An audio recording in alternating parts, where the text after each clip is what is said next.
हाँ साथियों, नमस्कार। मैं गणेश शर्मा एथिक एजुटेक में एक बार फिर आपका स्वागत अभिनंदन करता हूँ। साथियों, आज मैं बात करने जा रहा हूँ पेपर थर्ड की। आरएस मुख्य परीक्षा में पेपर थर्ड जो 200 अंक का है, उसमें सवाल कैसे पूछे जाते हैं, किस प्रकार के सवाल आते हैं, उन चीज़ों की मैं बात करने जा रहा हूँ। तो सबसे पहले हम पेपर थर्ड की बात करें तो पेपर थर्ड भी जनरल स्टडी और जनरल साइंस का है। तो इन चीज़ों को हम बात करें। हाँ, 200 अंक का ये सवाल है। इस 200 अंक के सवाल को भी 3 यूनिट्स में विभाजित किया गया है। पहली यूनिट जो है हमारी यूनिट फर्स्ट, यूनिट सेकंड और यूनिट थर्ड, काफ़ी लेंदी पेपर है ये। इस बात को जानना है तो पेपर फर्स्ट तो हमारा क्या है, भारतीय राजनीतिक व्यवस्था। भारतीय राज्य व्यवस्था कह सकते हैं इसको, राजनीतिक व्यवस्था की जगह राज्य व्यवस्था कह सकते हैं। इंडियन पॉलिटी का है। दूसरा आपकी विश्व राजनीति का है, विश्व राजनीति का है। और तीसरा हमारा करंट का है, करंट इश्यू है इसमें, करंट मुद्दे हैं इसमें। ठीक है साथियों। और सेकंड यूनिट है हमारी लोक प्रशासन एवं प्रबंधन का है, पहला तो। और राज्य के गत्यात्मक मुद्दे हैं, राज्य के गत्यात्मक मुद्दे हैं साथियों। दो टॉपिक हो गए। तीसरी यूनिट जो है हमारी, तीसरी यूनिट को हम कह सकते हैं कि इसमें 3 पार्ट हैं। इसमें पहला तो खेल एवं योगा का है, योग का है। दूसरा व्यवहार का है। और तीसरा आपका विधि का है। ये 30 का है। अब इसको हम बात करें, इसको देखें तो इसमें ये पता लगता है कि ये चीज़ें हैं। तो ये जो पोर्शन है हमारा, ये 70 अंक का है साथियों। ये पोर्शन भी हमारा 70 अंक का है। और ये पोर्शन हमारा 60 अंक का है। अब 60 अंक में भी इसको 20 अंक में मान लें, इसको 20 अंक हो गया। और ये आपका 20 अंक का हो गया। अब हम बात करें 70 अंक में, 70 अंक में ये 40 नंबर का स्टेट पॉलिटी का अंक हो गया, 30 नंबर का आपका लोक प्रशासन का हो गया साथियों। अब हम बात करें यूनिट फर्स्ट की, बात करें यूनिट फर्स्ट में करंट इश्यूज आपके 10 अंक के करंट हो गए साथियों, 10 अंक के। और आपके 40 नंबर की आपकी भारतीय राज्यव्यवस्था के हो गए। और 20 अंक के हमारे विश्व राजनीति के हो गए। इस प्रकार का ये डायमेंशंस हैं जिस प्रकार से सवाल पूछे जाते हैं। तो सबसे पहले हम बात करते हैं इकाई 1 की साथियों। इकाई 1 हमारा स्टेट इंडियन पॉलिटी का है, आपकी वर्ल्ड पॉलिटिक्स का है और करंट इश्यूज का है। तो साथियों, जब हम बात करें यहाँ तक, ये जो चीज़ें हैं हमारे, ये वाला, ये तो है लोकतांत्रिक गत्यात्मकता का मुद्दा। भारत और गत्यात्मकता एवं चुनौतियों का है। ये चुनौतियां हैं समकालीन राजनीति में भारत और राजस्थान की दृष्टि से। ये वाला जो पोर्शन है हमारा, ये अंतर्राष्ट्रीय संबंध और संगठनों का है साथियों। अंतर्राष्ट्रीय संबंध एवं संगठन दोनों की बात हो रही है। संबंध कौन से होते हैं और संगठन कौन से हैं, इन चीजों को हम बात करेंगे। ये वाला जो टॉपिक है हमारा, ये वाला, ये हमारा टॉपिक है संविधान का। ये टॉपिक है हमारी राज्य व्यवस्था का। अब हम बात करते हैं साथियों, टॉपिक काफी लेंदी है। अब लेंदी है तो किस प्रकार से हमें कामकाज करना चाहिए। तो देखिए, भारत का जो संविधान है हमारा, ये भारत का संविधान का निर्माण कैसे हुआ, विशेषताएं कैसे हुई, संविधान संशोधन और बेसिक स्ट्रक्चर्स के बारे में है। ये बेसिक स्ट्रक्चर्स के बारे में है। तो यहाँ जो सर्वोच्च न्यायालय के वर्डिक्ट्स हैं वो बेसिक स्ट्रक्चर्स में आते हैं। ये दूसरा आइडियोलॉजिकल तत्व हैं हमारे, आइडियोलॉजिकल एलिमेंट्स हैं हमारे प्रस्तावना के रूप में, एफआर्स के रूप में, डीपीएसपी के रूप में और आपके एफडी के रूप में, फंडामेंटल ड्यूटीज के रूप में है। तो दूसरा हम बात करें कि संस्थात्मक ढांचा वन है, तो ये केंद्रीय शासन प्रणाली के बारे में। पहले तो संसदीय शासन प्रणाली का मूल अर्थ आपको जानना है और फिर राष्ट्रपति, प्रधानमंत्री और मंत्रिपरिषद के बारे में बात करना है। दूसरा हमारा संघवाद की बात है, फेडरलिज्म क्या होता है ये जानना है। फिर केंद्र राज्य संबंधों के बारे में, या एकीकृत न्यायपालिका में उच्चतम न्यायालय या न्यायिक पुनरावलोकन, न्यायिक सक्रियता के बारे में जानना है, उच्च न्यायालय के बारे में जानना है। ये जो मैं गोले लगा रहा हूँ ये हमारे पॉलिटी के क्या हैं, पॉलिटी के बेसिक्स हैं, पॉलिटी के सिद्धांत हैं, पॉलिटिक्स के उदाहरण हैं जिनको जानना है। तीसरा संस्थागत ढांचा कौन सा है, ये हमारा संस्थागत ढांचा संवैधानिक और गैर संवैधानिक संगठनों का है, जिसमें इलेक्शन कमीशन है, कैग है, यूपीएससी है। ये तीन तो हुए हमारे कॉन्स्टिट्यूशनल ढांचे। नीति आयोग आपका एग्जीक्यूटिव ढांचा हो गया, सीवीसी, सीआईसी और एनएचआरसी आपके नॉन कॉन्स्टिट्यूशनल या कहें कि लीगल ऑर्गेनाइजेशंस हुए। ये तीन प्रकार की चीज़ें हैं साथियों। इनका बेसिक्स फंडा आप यदि जानना चाहते हैं तो इसको आपको कहाँ से पढ़ना पड़ेगा, इसको एनसीईआरटी जो है हमारी 11th और 12th की न्यू एनसीईआरटी पॉलिटिकल साइंस की, वो आपको पढ़नी चाहिए साथियों। यदि आप इसको पढ़ने के बाद में आप हमारे एथिका के नोट्स पढ़ते हैं, ये एथिका के नोट्स इस तरीके से बनाए गए हैं, हमने आपके आरएस मेंस के पॉइंट ऑफ व्यू से बनाए हैं हमने साथियों, आरएस मेंस के पॉइंट ऑफ व्यू से, टॉपिक टू टॉपिक, और बिल्कुल एक पेपर को हमने 3 भागों में बांटा है। जैसे मान लीजिए हम बात करें कि संविधान का, भारत का संविधान का जो पहला टॉपिक है निर्माण विशेषताएं, एक पेज में हमने बता दिया है, 2 पेज में लगभग पूरा। संशोधन और मूल ढांचे को हमने 2 पेज में बताया है। इस तरीके से हम उद्देशिका, मूल अधिकार, डीपीएसपी को 4 भागों में बांट के हमने अलग अलग प्रकार से दिया है ताकि आप तुलना कर सके इसमें। और ऐसे ही हमने ये जो हमारे केंद्र राज्य संबंध है, चाहे हमारे राष्ट्रपति के बारे में है, चाहे हमारे संगठनात्मक ढांचे के बारे में भी हमने तुलनात्मक चार्ट बताया है, उसको आप पढ़ सकते हैं। लेकिन सबसे पहले आपको एनसीईआरटी पढ़नी पड़ेगी। दूसरा, राजनीतिक गत्यात्मकता और राजस्थान की राजनीति की बात करें तो हमने हमारी जो एथिका एंटरप्राइजेज की किताब है, राजस्थान की राज व्यवस्था, काफ़ी जोरदार किताब है। किसके लिए किताब है ये केवल आपके लिए बनाई गई है मेंस पॉइंट ऑफ व्यू से। ये गणेश शर्मा की किताब, मतलब एथिका एंटरप्राइजेज की किताब है। तो इस किताब को आपका इकाई 5 आप अच्छी तरीके से पढ़ लीजिएगा। इकाई 5 यदि आप पढ़ लेते हैं तो आपका ये टॉपिक्स तैयार हो जाता है। 10 अंक का टॉपिक्स है। ये हमारी किताब है राजस्थान की राज व्यवस्था। इस राज व्यवस्था की किताब को आप देखेंगे तो लास्ट के टॉपिक्स हैं हमारे, ये बेसिकली आपके लिए बनाए गए। एकता अखंडता के मुद्दे, आपके हिंदी विरोधी आंदोलन, धर्म का प्रभाव, लोकमत, लोकतांत्रिक गत्यात्मकता के नाम से ये टॉपिक है। इसमें आप देख सकते हैं और क्या क्या स्थितियां, इसको तुलनात्मक दृष्टि से काफ़ी अच्छा बनाया गया है। इसको आप देखेंगे तो आपको लगेगा कि वास्तव में ये किताब मीन्स के ओरिएंटेड है। और राजस्थान की राज व्यवस्था में ऐसी कोई किताब नहीं है जिसको आप देखेंगे कि इस किताब को यदि आप लाते हैं तो इसमें इंडियन डायमेंशंस के सवाल भी आपको मिलेंगे ताकि आसानी से आपको समझ सके। तुलनात्मक रूप से हमने सारणियों के माध्यम से भी राजस्थान की राजनीति के अलावा भारतीय राज व्यवस्था, भारतीय संविधान का भी उल्लेख काफी अच्छे ढंग से हमने इसमें किया है। तीसरा, ये इंटरनेशनल रिलेशंस की बात हो रही है, इंटरनेशनल ऑर्गेनाइजेशंस की बात हो रही है। तो इसको आप पढ़ना चाहते हो तो एनसीईआरटी की किताब है समकालीन विश्व में राजनीति। 12th क्लास की एनसीईआरटी को आप पढ़ लीजिएगा, आपको लगेगा कि वाकई में काफ़ी अच्छा पोर्शन इसमें हमने तैयार किया है। 12th क्लास में चलती है एनसीईआरटी में ये समकालीन विश्व में राजनीति, जो यूं की यूं सिलेबस है। मतलब आरएस मेंस का जब आप सिलेबस देखेंगे तो यूं की यूं सारी बातें इसमें लिखी गई है। और उसको पढ़ने के बाद में यदि आप हमसे डिमांड करते हैं कि सर हमें आपके नोट्स चाहिए, तो टॉपिक टू टॉपिक आरएस के पॉइंट ऑफ व्यू से हमने बिल्कुल सरल ढंग से करंट डायमेंशन से, वेबसाइटों से और हमारे जो मिनिस्ट्री ऑफ एक्सटर्नल अफेयर्स से इसमें ऐड किया गया है। इसको आप पढ़ सकते हैं। करंट अफेयर्स आप डेली न्यूज़पेपर्स देख सकते हैं। डेली न्यूज़पेपर आपको देखना है तो ही आप कर पाएंगे। तो ये पार्ट ए का पोर्शन है जो आपको जानना है साथियों।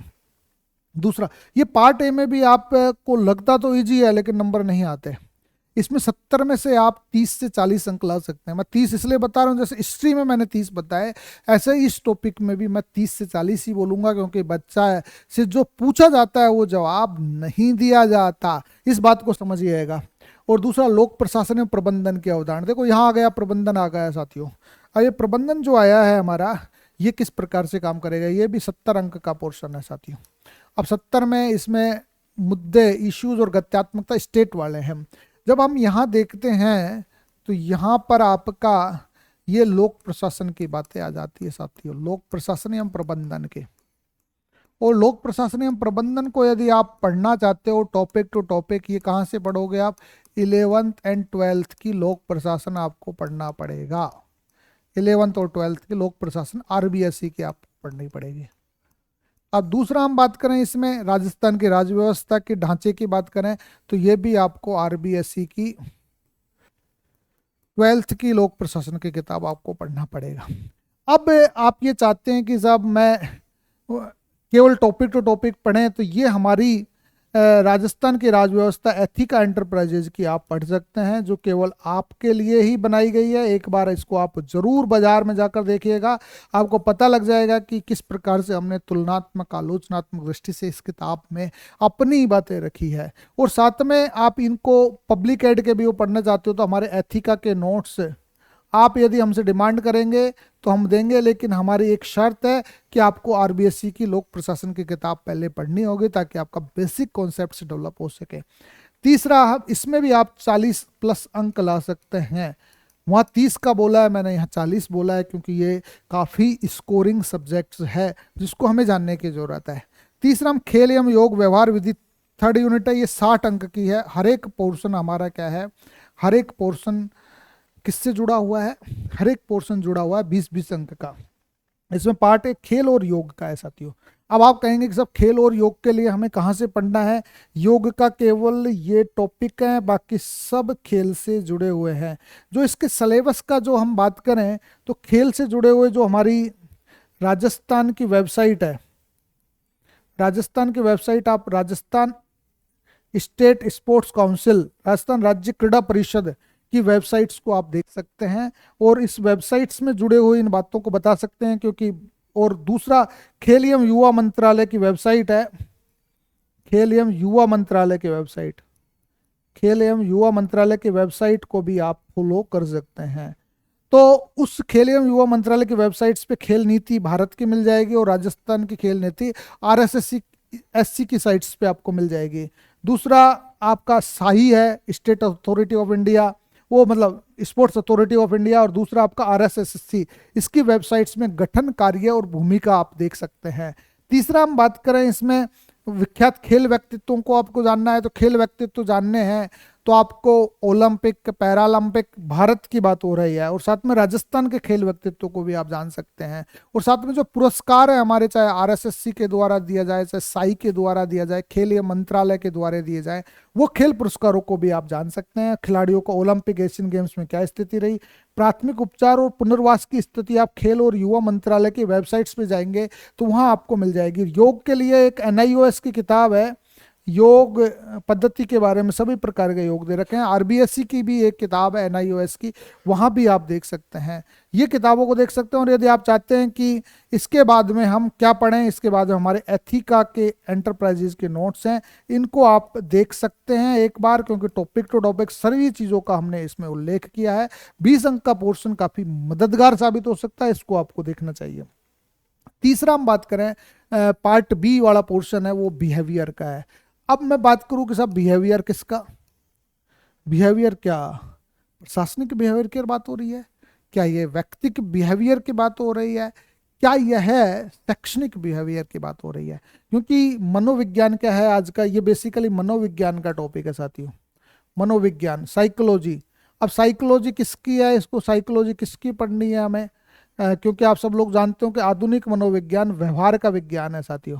अब व्यवहार का विज्ञान, तो व्यवहार का विज्ञान कोई बीएड कर रखी है तो कोई मास्टर या यूं कहें कि शिक्षा का मनोविज्ञान तो हो नहीं सकता, बच्चे का मनोविज्ञान तो हो नहीं सकता। यहाँ व्यवहार किसका जानना है हमें, यहाँ प्रशासक का जानना है और जनता के व्यवहार का अध्ययन करना है साथियों। जब हम बात करें, जब आप मनोविज्ञान 11th एंड 12th की एनसीईआरटी आप लाते हैं, तो एनसीईआरटी लाते हैं तो आपके दिमाग में होना चाहिए कि व्यवहार किसका हो, व्यवहार प्रशासक का हो, व्यवहार आपके जनता का व्यवहार का अध्ययन करना हो। तो इसमें हम बुद्धि की बात करेंगे, हम पर्सनालिटी की बात करेंगे, हम लर्निंग की बात करेंगे, हम स्ट्रेस की बात करेंगे। तो इसमें जो इंटेलिजेंस है हमारी, इंटेलिजेंस होती क्या है, ये क्या जन्मजात होती है, क्या इंटेलिजेंस में कितनी प्रकार की बुद्धि को हम विभाजित कर सकते हैं, हमारी पर्सनालिटी कैसे होती है, इसमें शील गुण क्या है जो मनुष्य में इनहेरेंट होते हैं, हमारे जो तीन गुण की अवधारणा है वो कैसे डेवलप होती है, व्यक्ति का आकलन कैसे किया जाता है, लर्निंग सिस्टम क्या है कि मतलब सीखता आदमी कैसे है, सीखने की स्टाइल्स क्या क्या है, स्किनर का सिद्धांत क्या कहता है, थोर्नडाइक का सिद्धांत क्या कहता है, कोहलर का सिद्धांत क्या कहता है, ये सब चीज़ों को हमें जानने की ज़रूरत है। वो जो मेमोरी है, मेमोरी कैसे डेवलप की जाती है, मेमोरी के टाइप्स क्या होते हैं, मेमोरी का स्ट्रक्चर क्या होता है, स्कीमा क्या होता है, मेमोरी लॉस क्यों हो जाती है, क्या कारण है, मोटिवेशन एक प्रशासक में कैसे दिया जा सकता है, मनोबल कैसे बढ़ाया जा सकता है, ये सारी बातें। साथ में स्ट्रेस जब आ जाता है तो स्ट्रेस आने के क्या कारण है, स्ट्रेस डेवलप कैसे हो जाता होता है, स्ट्रेस को मैनेज कैसे किया जा सकता है, ये सारी बातें आपके साइकोलॉजी की किताब में है।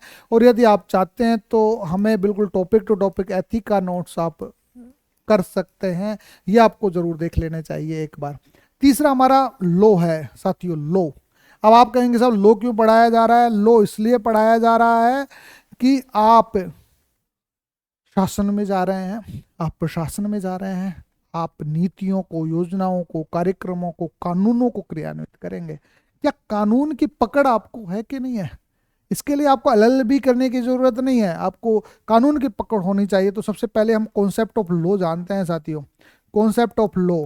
अब कॉन्सेप्ट ऑफ लॉ में हम देखें तो भाई ओनरशिप क्या होती है, पोजीशन क्या होता है। आप सुने होंगे कि साहब इसका तो मालिकाना हक है, या पोजीशन है साहब इसने कब्जा कर रखा है। क्या कब्जा लीगल तरीके से कर रखा है, क्या कब्जा इलीगल तरीके से कर रखा है, इन बातों को जानना है। हम पर्सन की बात करें कि पर्सन क्या होता है, कानून की भाषा में व्यक्ति वह होता है जिस पर दावा किया जा सके और वह खुद दावा कर सकता हो। मतलब जब ओनरशिप और पोजीशन के मामले होते हैं तो उसमें दावा कैसे किया जाता है, और साथ में लाइबिलिटीज क्या होती है, राइट्स क्या होते हैं, और आपके ड्यूटीज क्या होते हैं। लाइबिलिटीज, राइट्स और ड्यूटीज को यदि हम बात करें तो भारतीय संविधान के भाग 12 के अनुच्छेद 294 से 300A में आप जान सकते हैं प्रॉपर्टीज क्या होती है, लाइबिलिटीज क्या होती है, ओब्लिगेशंस क्या होते हैं, रेस्पॉन्सिबिलिटीज क्या होती है। ये बेसिकली हमारी संपत्ति के मामले में हमारी जो ओनरशिप जिस भी चीज़ का है हमारा, चाहे हमारे संपत्ति मूर्त हो सकती है, संपत्ति अमूर्त हो सकती है। मूर्त के रूप में आपको भूमि, भवन, गाड़ी, घोड़े ये हो सकते हैं। साथ में अमूर्त के रूप में आपके आईपीआर हो सकते हैं, इंटेलेक्चुअल प्रॉपर्टी राइट्स हो सकते हैं। इनका हमें किस प्रकार से करना है। साथ में लीगल इश्यूज कौन से हैं साथियों, इसमें लीगल इश्यूज अभी कौन कौन से लीगल इश्यूज आते हैं। जब ये बेसिक्स कॉन्सेप्ट्स आप लोग के समझ जाएंगे तो आपको आरटीआई के बारे में पता होना चाहिए। आरटीआई एक्ट के बेसिक्स समझ आपको पता है कि नहीं है। आप आईटी एक्ट के बारे में जानते हैं कि नहीं जानते। गुड गवर्नेंस, ई गवर्नेंस की बात हो रही है तो ये आईटी एक्ट से आई, आरटी एक्ट से पारदर्शिता की बात आई। जो आजकल साइबर क्राइम्स होते हैं तो साइबर क्राइम्स आईटी एक्ट में साइबर क्राइम्स को रोकने के लिए क्या क्या प्रावधान किए गए हैं। आपके इंटेलेक्चुअल प्रॉपर्टी राइट्स कौन कौन से हैं, कॉपीराइट, पेटेंट, डिजाइन, ट्रेडमार्क की क्या स्थितियाँ हैं, कौन कौन से कानून हैं, इनका दावा कैसे किया जा सकता है, ये सारी बातें लीगल इश्यूज में आती है। फिर महिलाओं, बच्चों और वृद्धों के विरुद्ध अपराध से जुड़े हुए मामले हैं और इनका जुड़ा हुआ कानून कौन सा है। तो सबसे पहले घरेलू हिंसा संरक्षण कानून है, कार्यस्थल पर यौन शोषण के विरुद्ध अधिकार कानून है, आपके बच्चों का बाल श्रम कानून है, आपका पोक्सो एक्ट है 2012 का। इसके अलावा हमारा भरण पोषण का मेंटेनेंस एक्ट है 2007 का। ये कानूनों के बारे में आपको पता होना चाहिए ताकि आप महिलाओं, बच्चों और वृद्धों के विरुद्ध जो भी अपराध होते हैं, जो भी धारणाएं, उनके खिलाफ आप कामकाज कर सके। और लोग की हमारे लैंड है, लैंड बहुत बड़ा प्रॉपर्टी का हिस्सा है, पोजीशन, ओनरशिप का मामला इसी से आता है। तो आपको राजस्थान लैंड रेवेन्यू एक्ट और राजस्थान टेनेंसी एक्ट के बारे में आपको पता होना चाहिए।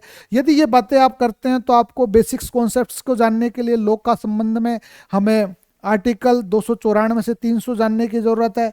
और साथ में लीगल इश्यूज के लिए आरटीआई एक्ट है, आईटी एक्ट है, ये वेबसाइट से आप देख सकते हैं। इनके इश्यूज को आप, सुप्रीम कोर्ट के इश्यूज को आप देख सकते हैं। आप हमारे महिलाओं, बच्चों, वृद्धों से जुड़े हुए कानूनों को आप जान सकते हैं। या तो ये देख लीजिए या फिर हमारे एथिका नोट्स इसमें काफ़ी कारगर हो सकते हैं। मैं तो ये नहीं कहूँगा कि आप इतने ज़्यादा देखिए, लेकिन एथिका नोट्स हमारे ज़रूर देखिएगा, ये सारी बातें आपकी हो सकती है। तो ये 3 बातें हमारी थी। तो इसमें मैं बात करूँ थर्ड पेपर में, जो पेपर थर्ड का एक ओवरव्यू हम बात करें। पेपर थर्ड काफ़ी लेंदी पेपर है। इसमें हम बात करें यूनिट फर्स्ट की बात करें, यूनिट फर्स्ट 70 अंक का है, लेकिन आप 30 से 40 अंक ला सकते हैं, इसमें ज़्यादा नहीं ला सकते। ये इंडियन पॉलिटी का मैटर है। दूसरा यूनिट 2 आपका पब्लिक एडमिनिस्ट्रेशन और स्टेट पॉलिटी का मैटर है, ये भी आपके 70 अंक का है, लेकिन इसमें आप 40 प्लस अंक ला सकते हैं आसानी से। और तीसरा यूनिट 3 काफ़ी लेंदी है, आपको सिलेबस से पहले ही आपको तैयार करना पड़ेगा।